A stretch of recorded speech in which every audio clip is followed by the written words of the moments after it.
As I promised, this panel somehow continues this train of thought started in the panel number 2. Especially, I imagine my own talk to be a springboard for what these guys will say. And these guys, I'm really happy to have you here. These are all my colleagues from different Slovenian faculties. And I'm pleased to welcome here Janja Hojnik, who's an assistant professor of European law, right?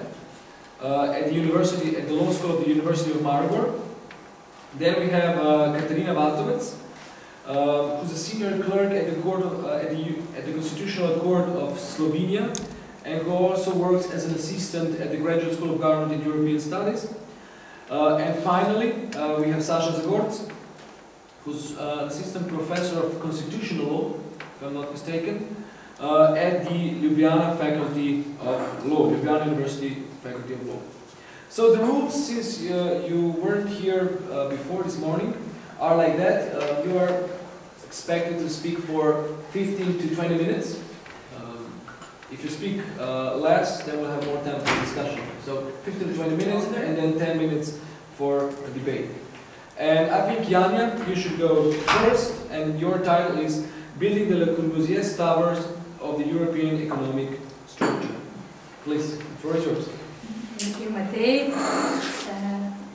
Hello, everybody. I apologize for being late, not coming in earlier. Yeah, so I'm teaching European law, but not now, recently, not general anymore as I did before, but concentrating more on European market law. And I'll emphasize some economic perspective, perhaps more of democratic legitimacy in the European Union. And my main statement is that the current economic reform in all aspects, basically, but I'll concentrate on this establishing fiscal union of the European Union, is lacking democratic legitimacy. Even though things are not so straightforward as it may seem, because democratic legitimacy cannot be the sole aim of this process, and is really a very side aim of the process, which is trying to back economic interests, right? And my title is referring to this quite famous Swiss, later French architect, the founder of modern architecture, who was at one side praised for his innovation, but on the other hand criticized for not having proper sense of practicality, and his towers were not suitable for ordinary people. So the problem of legitimacy in the European Union is not a new problem, right? Dating back a few decades already. And it derives from the fact that the Union, or before European communities, is a union of independent states, and that democratic legitimacy is grounded at the national level, right? However, states are becoming more and more interdependent, and therefore they need to transfer the powers or competences to the European level. And at the same time, if they keep the independence they would like, they produce negative externalities on the people of other member states. So national governments, if they are autonomous, they adopt decisions that affect people that live in other member states. And these people from other member states cannot affect, they have no say on these decisions in other member states, right? And this is primarily now evident in the field of the monetary union, where we have this huge over-indebtedness of certain member states, which is a consequence of their decisions in the field of fiscal policy. And these, their past decisions and present decisions affect the economic position of also other member states. Just if we take a look at Cyprus, let's say, it will have to ask for the financial assistance, mostly because of the Greek influence. And monetary and fiscal union, they are per se non-democratic, right? Because if we say macroeconomic policy basically should be determined by voters. This is what democratic legitimacy requires. So voters should be those that decide what a macroeconomic policy should be like. Because they choose between left and right parties when they, at the elections, right? And this affects the fiscal policy because it is quite well known that left parties are more supportive for higher public debt in order to support social security and so on. And now within the monetary and future fiscal union, voters do not have such a power, or perhaps we could say that national governments are sometimes penalized, not for their fault.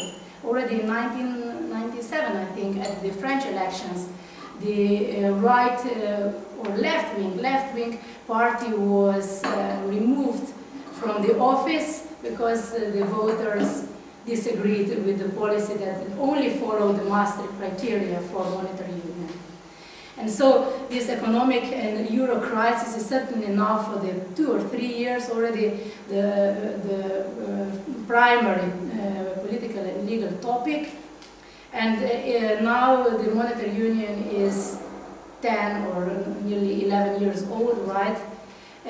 Starting with 2002, when also the Convention on the Future of Europe was established. And at that occasion, Romano Prodi stated that he wants European democracy based on people and states of Europe and not on the laws of few most powerful and senior members. And at the same time, he stated that Euro is just the antipasta for future projects of European integration. And everybody was really satisfied with the project. It was seen, the Euro was seen as the greatest political and economic achievement of the integration, right? However, this sign or symbol of the European identity now turned into its greatest political, economic, and also democratic problem. And in relation to this Euro problem, we can follow discussions that start or vary between mentioning a war. Like Rostowski said that he can't see Europe avoiding war in the next 10 years. On the other hand, Juncker and UBS, the Swiss Institute, they say that the most likely way is towards fiscal union. And the central problem here is, I want to speed up a bit because now I just remembered what Matej said about my timing.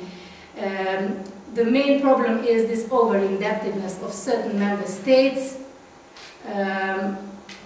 that is a consequence, as I said, of partially, at least, of their own decisions, but also of this global financial crisis that moved to the industry sector, followed by huge unemployment, causing social problems with this transfer, social transfers, and on the other hand, recapitalization of banks that caused this extreme public debt.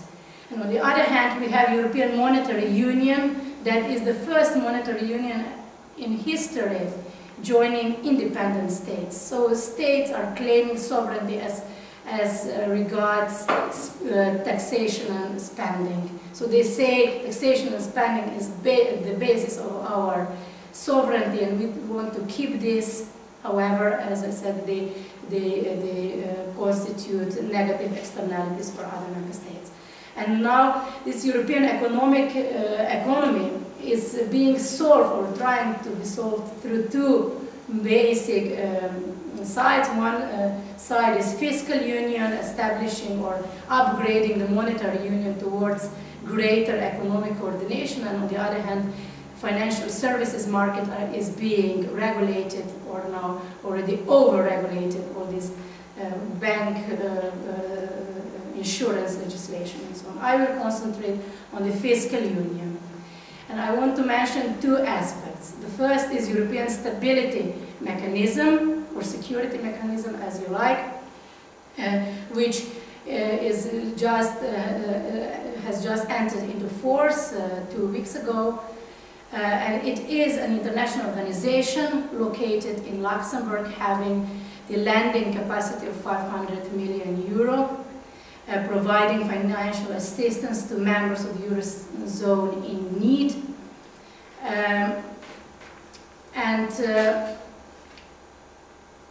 Irish Deputy Thomas Sprinkle says that this mechanism is ruining European Union, that it is an undemocratic and too rigid mechanism limiting sovereignty in the field of public fiscal policy of the member states.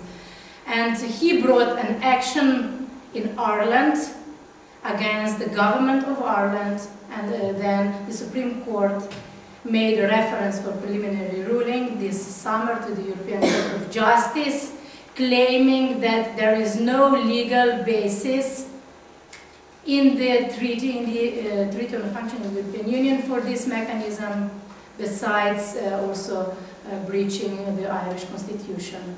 So this mechanism was established by a specific treaty and at the same time by amending Article 136 of the Treaty on the Functioning of the European Union. This hasn't been done by using ordinary procedure, but the Passerelle clause, right? And so the European Council adopted a decision that amended this article. And Sprinkle states that this Passerelle clause was used illegitimately. Just it was too short that I said 2 weeks, right? A month and a half this mechanism is now in force, but 2 weeks ago a hearing was at the European Court of Justice, sitting all the judges, and so these various aspects were discussed. And now, of course, if the court ruled that the mechanism has no legal basis in the treaty, this money that was transferred to the mechanism would need to be returned, and there would be huge consequences for the whole ratings of the European financial sector. But it is expected that the court will decline these propositions, and perhaps if something is illegitimate here or problematic is then the Passerelle clause itself that enables this simplified revision process. This is this aspect, financial, how to assure stability. On the other hand, what needs to be done is to enhance economic coordination, and in this respect, the first solution was to amend the treaty substantially, not just through Article 136. This was declined by Britain, right? Cameron vetoed these endeavors. And then the second option was to go further with the enhanced cooperation solution, just to have 9 member states at least or more to go further with this close cooperation in the field of enhanced economic integration. This decision was not supported because the opinion was that it would take too much time. And so we came to the Fiscal Compact Treaty adopted in March this year, basically being a political document, not bringing much in legal terms, just restating the six-pack reform of secondary legislation. But it is a document that enables Angela Merkel to show something to the Parliament, to Bundestag, and to general public in terms of why are we giving money to the Europeans, right? We do have, she can say, this primary law for the member states, binding the national governments to cut their debt. What is problematic in democratic sense is that it is presented as a small treaty that doesn't require any democratic discussion in the national parliaments and even less with public. In this sense, I want to mention the German Constitutional Court decision from last year. It's not related to the fiscal pact itself. However, the German court, even though it confirmed this bailout for Greece, it said that the decision on revenue and expenditure of the public sector must remain in the hand of the German Bundestag, that this is part of the concept of self-government, that they decide on taxation and spending. And but on the other hand, as I mentioned, Angela Merkel needs the fiscal pact to justify money that is being paid for the European Stability Mechanism and before that Financial Stability Facility. But of course it is limiting national sovereignty, it is constraining national governments with the taxation and mostly spending decisions, and as such means an intervention into their democratic process. The main issue here is this golden fiscal rule that is being criticized as over rigid, limiting some main central politics of in terms of social policy and so on. And in this term, we could say that taking into consideration how member states are different, because it's not just a matter of left and right wing government, right, where member states differ and have different perspective, but also in terms of public sector size, states with higher public or larger public sector have more difficulties in these terms. So member states are different, and the golden fiscal rule is basically a long-term clause limiting their sovereignty in this respect. However, and this is economic reality, the member states with excessive budget public debt do create negative consequences for other member states in the euro area. And so this treaty is basically a compromise between these different interests. And just from the legal perspective, even though this is quite a specific legal act, we must admit that the lawyers must have had the difficult task to join this political interest into one treaty.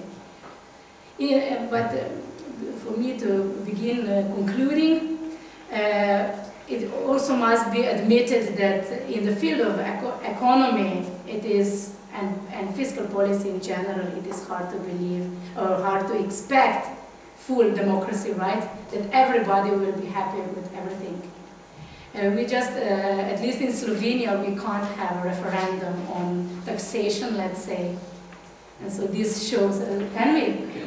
Yeah. It's up to the constitutional court. Okay. It's always up to the and it will always be. So now this acquis communautaire, this huge book telling a story of the greatest political adventure of all times, right, is becoming a huge labyrinth. Where should we go in here? There were some propositions, let's say some solutions mentioned 2 years ago that were seen as completely impossible, and they are now becoming more likelier or a reality, such as banking union, Eurobonds, Greek exit. They are not such an impossible thing anymore. And so, as Angela Merkel is now saying, we need to take a look at this from the other perspective, that Europe is not just a matter of reason, but predominantly a matter of heart, and we can't just expect to have control of everything. We should forget about finances, right, and concentrate on solidarity.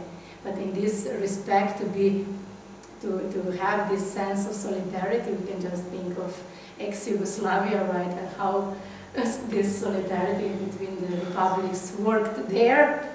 The problem is trust, right, and this will lead this future project towards more federalized European Union, to have this compromise between control and solidarity, and supranationality and intergovernmentalism. Thank you for your attention. Thank you very much, Anja. It is now time to raise some questions. I don't have solutions, I would say, so perhaps more comments I would like to hear from you. Thank you.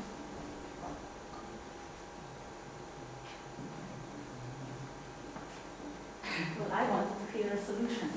Yeah. Because you said things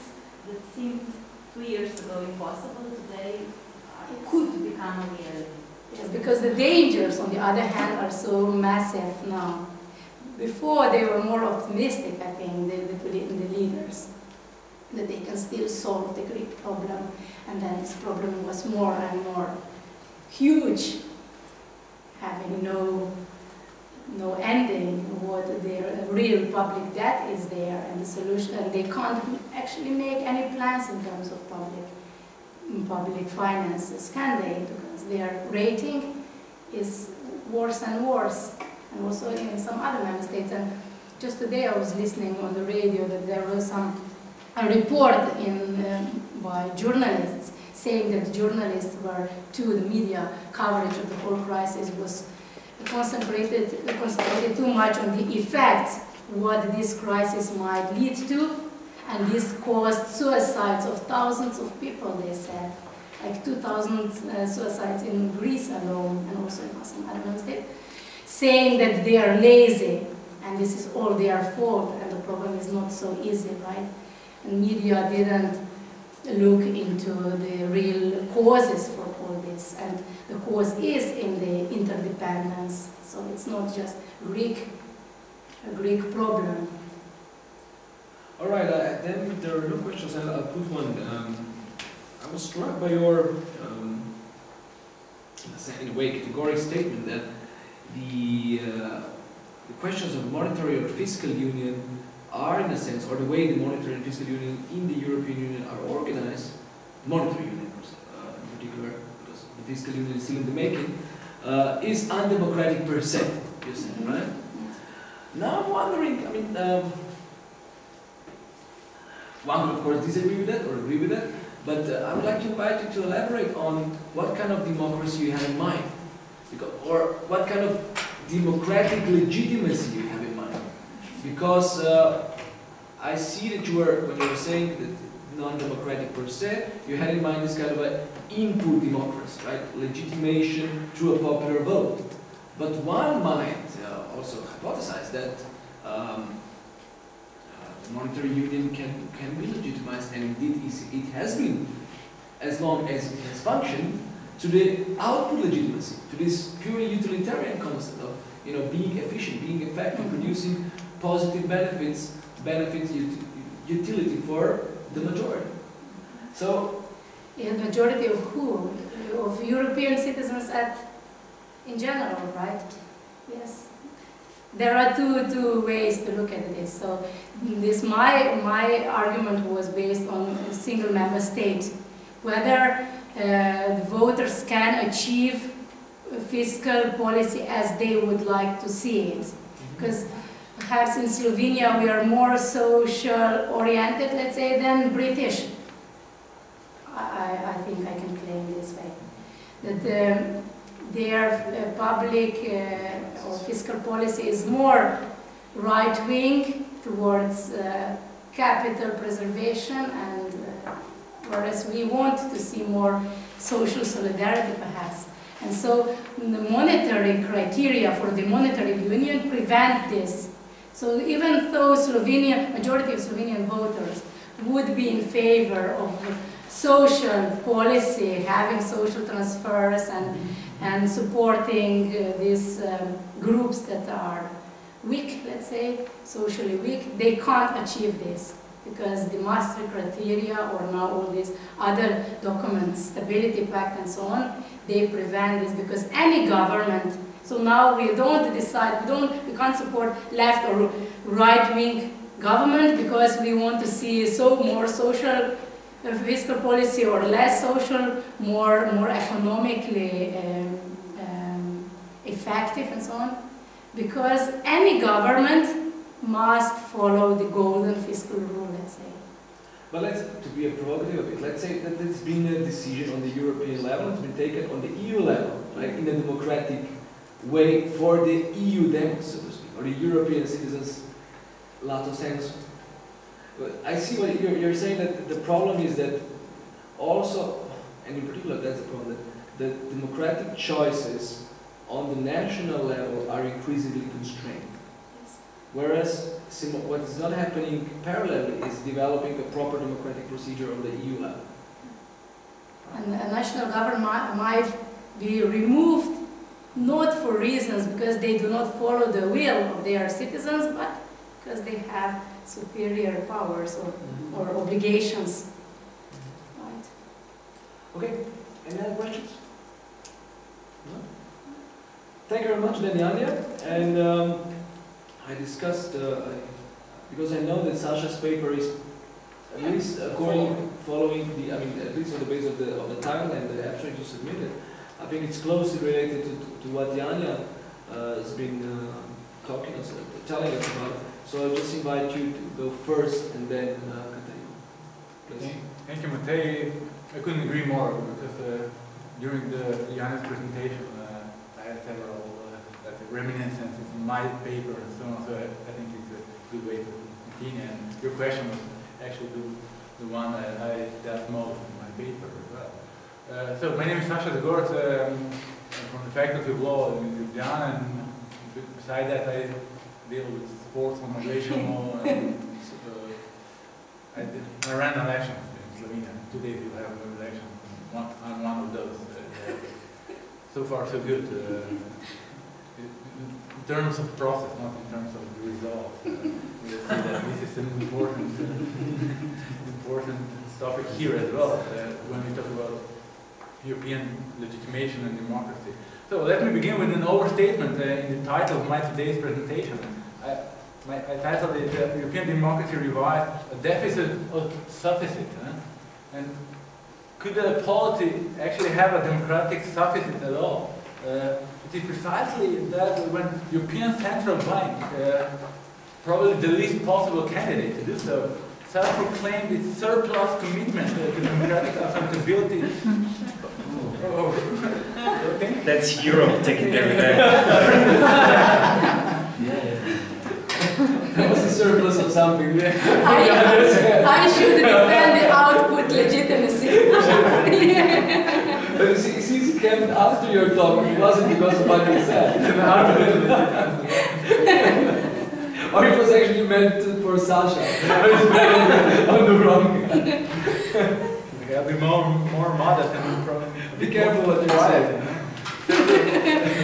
I'm just, I was surprised when the European Central Bank website, where they say that they follow the surplus commitment to democratic accountability, and I will quote, by illustrating it with its decision to go beyond the statutory obligations in its regular reporting. So they are trying to do more than democratically demanded to them by the treaties. Of course, we could argue technically that too much of or too rigid democratic control may obstruct the regular course of activities and efficiency of a controlled authority, provided it also lowers the legitimacy thereof. Luckily for a state of monetary affairs in the European Union at the moment, additional reporting, I assume, does not render it possible the execution of European Central Bank competences.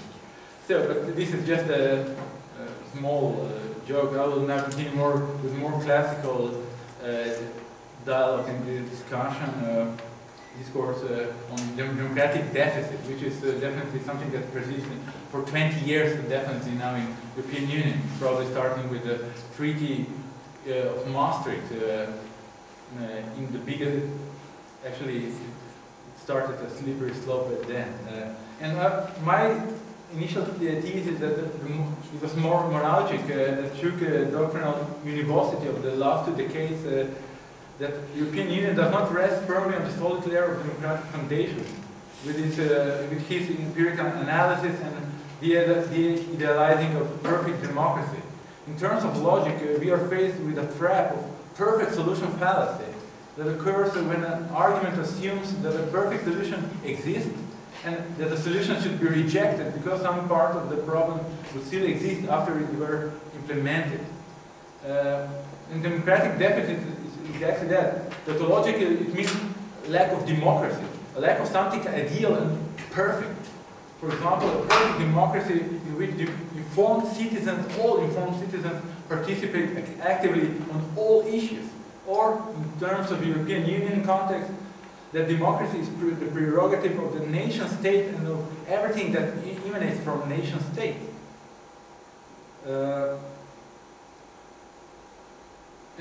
As already Matej mentioned, in the realm of many definitions of democratic deficit, definitely we should be very careful not to pick a straw man and then actually be just able to easily debunk it. I will follow actually Matej's definition of a democratic deficit. He wrote some paper several years ago, and it's